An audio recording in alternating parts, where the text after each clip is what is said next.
Okay, so welcome everybody to tonight's webinar. As you can see tonight, we're talking about personal development. And this is one of a series of 8 webinars that I do. I call it the Kleeneze Circle of Success.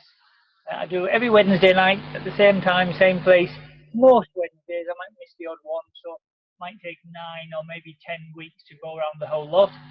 But as you can see there, the first 3 are really about getting started, building your customer base, finding your kind of feet on the retail side. I then talk about numbers 4 and 5 are about team building. That's kind of really important to growing your business, building a residual income, which is so exciting. And then 6, 7, and 8 are really the intangible things. The first 5 are, if you like, the technical skills, not particularly technical, but kind of once you learn how to do it, you kind of pretty much know what you need to do. But 6, 7, and 8 are the skills, if you like, that teach you why you do it and how to do it when you're maybe not feeling like it or when you're feeling a bit down. So it's about kind of motivation and driving yourself and getting more out of yourself, so that you can become more and more successful. And so this one is number 8, personal development. And what is personal development? So I had no idea what people were talking about when I first joined this business. Well, that's probably not true. I kind of had a bit of an idea, but I think this kind of defines it fairly well for me. Personal development is a process of self-education where the skills and the knowledge that you choose are learned in order to improve the quality of your life. So it's a bit different from school. You know, when you were at school, you know, it wasn't self-education. You were being taught by other people. You didn't really have much choice over what you learned. Obviously, you did a little bit when you were choosing your kind of exams and going on to university, maybe. And the things that you were learning, a lot of the time, you didn't really know why you were learning them. So, because it's not like school, and because you decide what you're learning, then you tend to focus on it a bit more. And in the last module, we talked about the fact that we all have the same opportunity. Some will succeed and some won't. And that your attitude is really important to how you will succeed. So how can you make sure you are one of the ones that succeed? Well, the answer really is to educate yourself. One of my favourite speakers and authors, a chap called Jim Rohn, who sadly passed away a few years ago, said, formal education will make you a living and self-education will make you a fortune. And I do believe that's very true. I just want to give you a little example about this. When I was at school, I did some O levels and some A levels. I did university for a year, but I was too immature, really. I just kind of messed about, so dropped out. And when I was doing my O levels, that's GCSE for anyone who's been born within the last 50 years or so. When I was doing my O levels, I got a grade B in French and a grade E in German.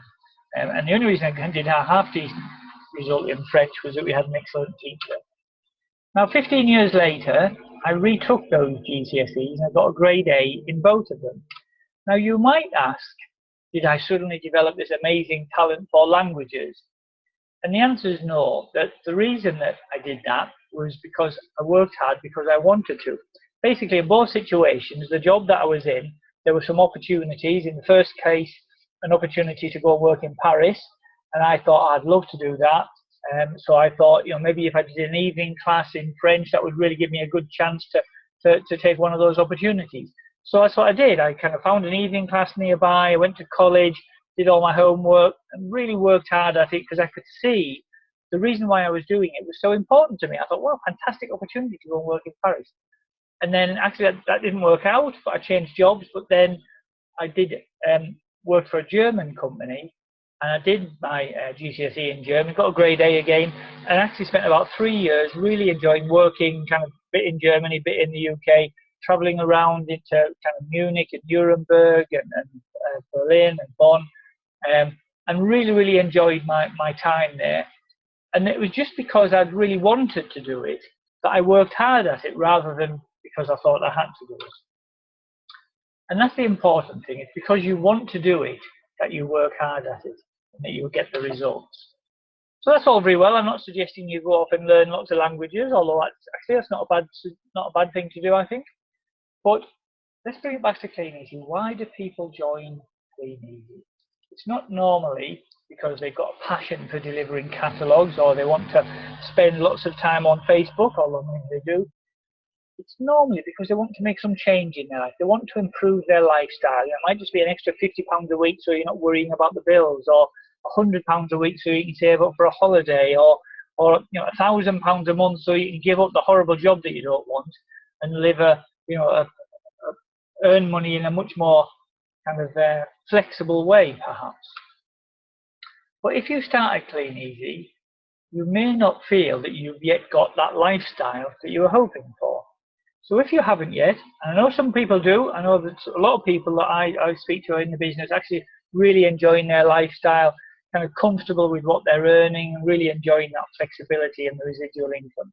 But if you're not there yet, then what do you need to do? So I'm just going to run through a couple of bits for you recently. To get that improved lifestyle, you need some results. And those results could be some orders from customers. That's pretty important. Maybe you want to build up a customer base to the point where you're just getting a nice £50 or £100 a week income from just delivering a few catalogues to your customers. That's a great place to get to. Maybe the results that you want, if you're starting to build up a residual income, then you need some team members to help you grow your team. So you need some results in order to get that improved lifestyle. But in order to get those results, they don't just appear. You can't just wake up one morning and say, I think I will have some orders and some team members today, and automatically they appear. No, you've actually got to take some actions. So that could be that you need to deliver your catalogues. You speak to your sponsor, you say, this is what I'm looking for. He says, fantastic, get your 250 catalogues, get them in and out twice a week, and you'll soon get to the point where you're earning your £100 a week or whatever it is you're looking for. So you have to take some actions, whether it's with the catalogues or whether it's speaking to people about the opportunity to see if they'd like to join your business. Now, before you take those actions, if you're feeling a bit nervous, or you're the sort of person that thinks, oh God, I've woken up, the weather's not great, not sure I'm going to put my catalogues out today, you need a good attitude. If you've got a positive attitude, a can-do attitude, and that's really, really powerful, because you go to somewhere like Birmingham that Karen was just talking about, you see people up there who absolutely got the most amazing lifestyles. And the most fantastic thing about it, there's a phrase we use in Kleeneze, which is ordinary people earning extraordinary incomes. And when you see them and you hear them talk, you realize actually they're just like you and me. They're not kind of brain surgeons, rocket scientists. They're just ordinary people that have got a fantastic attitude. So you can do exactly the same as they are if you've got that good attitude. And your attitude, whether it's a good attitude or a bad attitude, whether you're feeling positive and you turn things around, or whether you just see the negative in everything, that's based on a number of things, but one of them is your philosophies on life. I'm going to come back to that in a moment. But if you just hold that thought a moment and just accept that if you've got some really positive philosophies, that will give you a great attitude, a can-do attitude. And if you've got that great attitude, you will take those actions, whatever it is, every day doing a little bit of something, throwing yourself into it. Taking all those actions will then will then deliver the results that you need, whether it's the orders or the team members, to give you that improved lifestyle. So let me just take that back a moment. Your philosophies of life give you a positive attitude, which ensure that you take lots of action, which delivers the results, which will give you that amazing lifestyle that you're looking for. So if that's the case, it looks fairly simple, doesn't it? It's just, let me just go out and buy myself a bit of philosophy. What's a good philosophy? Actually, it's not as complicated as it sounds. You get a good philosophy by reading decent books. And I'll explain a bit more about that in a moment. It's the CDs that you listen to and the people you associate with. And I heard a great phrase when I first joined the business, something along the lines of, if the 4 people you spend most of your time with are broke, you'll be the 5th. And actually that makes a lot of sense. If you if you've got a son or a daughter and you kind of drive home, and on the corner of the road, you know, it's late at night and there's a bunch of kids hanging about, making a racket and throwing things into people's gardens and stuff, you're probably thinking, oh, I hope my son doesn't go out and start hanging about with them. And yet, when you're an adult, you could hang about with people that have got a similar mental attitude. You know, they're not worried about work, or, you know, they haven't got to get up and go, they're a bit negative about things. But you can choose who you associate with, and that's a really, really important thing to bear in mind. So you can educate yourself. You can start a program of personal development. Sounds very grand, but actually it's very, very simple. Who can start a program of personal development? Anyone. Is that chap Jim Rohn again? He said the greatest value in achieving success is not the money you make, but the person you become. Now, I just want to give you a little example about this. This was something that I kind of struggled with a little bit, because I kind of assumed that, you know, whatever your success was, it might not be the money, but you know, it might be that the money would allow you to buy that dream house or pay off the debt, or you know, whatever it is, pay for your children to go to private school, whatever success means for you. But the money itself doesn't actually mean that much. And the reason, just let me give you a bit of an example. If you take two people who are millionaires, and one is a millionaire because he won the lottery, and another is a millionaire because he created his own business and kind of built that up and became a millionaire as a result of that. If they both then made a bad financial decision, maybe they invested in some property or whatever, they lost it all. The guy who won the lottery ticket has got no more skills. The only way he can possibly build back up his income is to keep buying lottery tickets, which ain't no guarantee. The guy who's grown his business, who's kind of worked out some fantastic way of doing things, earned his £1 million, even if he loses it all, he hasn't changed the person he became. He hasn't lost those skills. So he can then do it all again. So it's the skills, the person that you become, which is more important than the money you get. So how do you become a better person? Well, you can start on this personal development journey of yours by reading some books. Just read 10 pages of a good book every night. And I don't mean Harry Potter. Harry Potter is great. I love Harry Potter. That's kind of, books like that are for entertainment, but you can read books for education as well. I'm going to suggest a couple for you now, but that's just really easy, 10 pages, even with 115 days off a year. That's still 2,500 pages of good education every year. That's 10 great books. If you're reading 10 great books, one a month with a couple of months off, that's a fantastic self-education. If you're not great at books, and I've got to admit, when I first started, I struggled a bit. I used to try and read books when I went to bed at night, and I kind of get halfway through the first page and fall asleep. So I struggled a little bit. So what I found was much easier for me was to buy, you know, a lot of books these days, you can buy them on an audio CD, and you just pop them into your CD player in your car. You can listen to 10 minutes when you're driving to the school run, driving to work, you know, driving to do the shopping, whatever. So you can turn your car into your university. And here's the one I mentioned earlier. Who do you spend most of your time with? Now, again, when I looked at this initially, I was thinking, well, okay, but I can't just suddenly say goodbye to all my skint friends and go and introduce myself to 5 successful people in the area and start hanging out with them. But what you can do is get yourself to, for example, the Birmingham Showcase. Get yourself to your local workshops, your local team leaders' sizzles, because the people that you meet there, because they've invested time in getting to these meetings, they are positive people. They are people who are investing in their own education. And so you'll start mixing with people and their attitude will rub off on you. And it's just amazing how simple something like just making a decision to pop along to a meeting or take a day out to invest in yourself, coming up to Birmingham, how that can completely transform your views on life and your business. Now, I talked a bit about philosophies, life philosophies earlier. And again, this took me a little while to kind of get to grips with it a little bit. But I'm just going to give you a couple of examples of some things that made a difference to me, and I kind of use them quite a lot in my life, so hopefully they'll help you a little bit as well. So the first one is take responsibility for everything going on in your life. The reason for that is that if you blame someone or something, then you lose the ability to do anything about it. If, for example, you say, well, I was going to get my catalogues out today, but it rained. So, I couldn't get out there really. It was pouring down, absolutely hammering it down. So, because you're blaming the rain, you're basically saying, my success in this business will be determined by the weather. But nothing to do with me. If it rains, what can I do?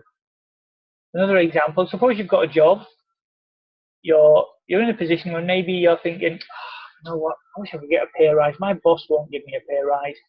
And you start blaming your boss for it. And as soon as you blamed him, then effectively you're saying, well, it's pointless me worrying about it, pointless me doing anything about it because it's my boss's fault. I need to wait for a new boss or for my boss to change his mind or the company to change their mind. But actually, if you take the approach that actually, if I want to get a pay rise, I need to make myself more valuable to this company. So I could take an evening class in whatever it might be, accounting or in a language, as I did. So if you take an evening class and make yourself more valuable, then either you can go to your boss and say, look, I've got all these extra skills now. What do I need to do to get a promotion? Or if you've got those extra skills, that puts you in a much better position to apply for other jobs, either within your company or with another company. So you're taking control then, rather than just blaming somebody or something else. And another one that I think I hear a lot all the time, and I feel really strongly about this personally anyway. People say, I don't have time to do that. I'd love to get those catalogues out, but I just don't have time. I'd love to kind of spend some time on Facebook generating some income, but I just don't have time to do that these days. And most people do that because they say, I've got all these other things that I have to do. And you're blaming your lack of time on whatever those other things are. But if you think about it, we all have 24 hours. We all have 7 days. What you choose to do in that time is up to you. Now, I'm not suggesting you ignore everything else in your life in order to be successful in Kleeneze. If you've got children that need feeding and looking after and taking to school, then that's really important that you choose to spend your time with them and do that. I'm not saying don't do that, but look at the 24 hours, and if there is time in there where you're doing things like watching Coronation Street, or going for a coffee with your friends, or going down to a pub for a beer with your mates, whatever it is, rather than at the end of that week saying, well, I didn't have time to do any Kleeneze because I had to do those other things. I can't just ignore my mates. I can't just ignore the children. Instead, say, I choose to spend my time doing this. Because if you're choosing to spend your time doing it, then you're in control. Because if you want to, you can choose to spend your time doing something with Kleeneze, something that will educate yourself or grow your business. And the whole thing about not blaming other things, not blaming the lack of time, not hoping for 26 hours in every day, that actually creates a lot less stress in your life, because you're then in control of what you do about it. There's another good philosophy that I think is really important. Success is a few correct decisions repeated every day, and failure is just a few errors in judgment repeated every day. It's rarely one major decision that leads to success, or one major decision that leads to failure. And that's really important, that when you find something that works well for you, that helps grow your business, or whatever part of your life you're worried about, your health maybe, or things that you're eating, repeat that every day. And if you can cut out a bad habit every day, that's a fantastic way of growing your life. And those good habits, those small decisions that you make, could just be, I'm just going to get 50 catalogues out today, or I'm going to speak to a couple of people about the business today, or I'm going to read 10 pages of a good book today. Those few correct decisions repeated every day will lead to some success. And finally, and this is really, really relevant to our business, help enough people get what they want out of life, and you can have anything that you want out of life. Okay, I've talked about some good reading, sort of read yourself 10 pages of a good book every day. So I'm just going to recommend a few great books, which I think are fantastic, but for us in this business, but also for me, it helps me in other parts of my life as well. So hopefully it will do the same for you. So the first couple are from Jim Rohn, who I think is one of my favourites. There's a CD he recorded called Building Your Network Marketing Business. And that's a fantastic introduction to network marketing. It's not specific to Kleeneze, but it just tells you a bit about why people might join your business, why people might leave, why some people will come and work really, really hard, some people come and just do a little bit. It just helps you to understand all of that. And he's just such a delight to listen to, so I'd certainly recommend that one. And then the next book, and this is a book rather than a CD, 7 Strategies for Wealth and Happiness by Jim Rohn. And that's about goal setting, it's about investment, it's not as complicated as it sounds, and it's about your life philosophies. That's where I learned a lot of the stuff I've been talking about. A couple of other books there, really good ones that I recommend. The Slight Edge by Jeff Olson and The Compound Effect by Darren Hardy. Those are books both based around what I was just mentioning earlier. It's not the big decisions that are important, it's the little ones that you make every day. And then the last 3, How to Win Friends and Influence People by Dale Carnegie. That's a classic book from the 1930s, I think. Really great book. And the gist of that, in one sentence, is be nice to people. It's amazing what you get in return. There's a great book by Darren Hardy called Design Your Best Year Ever, which is brilliant. If you like a structured approach, I'm a bit like that. I like to have my days kind of scheduled out, and I like to plan what I'm doing over the next few days and weeks and months and so on. And this is a great book. It's more like a workbook than a book that you just read, which allows you to set goals for the next 12 months. It doesn't have to be January to January. It could be June to June. Break those down into kind of monthly goals and then weekly activities and daily steps. And it's just a great way to sort of, on a daily basis, work your way to some fantastic goals. And the last book there, a book called The Chimp Paradox by Steve Peters. It's a really great book. It helps you to understand how your brain works and how to deal with unhelpful emotions. If you ever get frustrated or angry or upset, and it's not particularly helping you, and you kind of regret things that you've done afterwards, then this is a great way to help you understand why you are like that and how you can deal with it.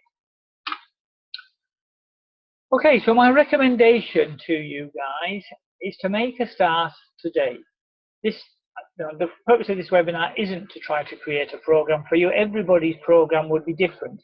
But what I hope it does is just inspire you a little bit to make a start. Just pick one of those books and start reading 10 pages of it. Or speak to your sponsor. If you've got a sponsor who's been in the business for a little while, if not your sponsor, then their sponsor, they'll be able to guide you through this and then kind of suggest some things that you can make a start on. And if you want any more detail on any of those books, or you want to go back over any of this, let me know. I'm happy to, as I say, I'll hang around at the end here. I think a lot of you guys either know me or you've got my number or email address, so let me know if I can help you with any of that. So pretty much finished for this evening, guys. We're 23 minutes past, so just under the half an hour.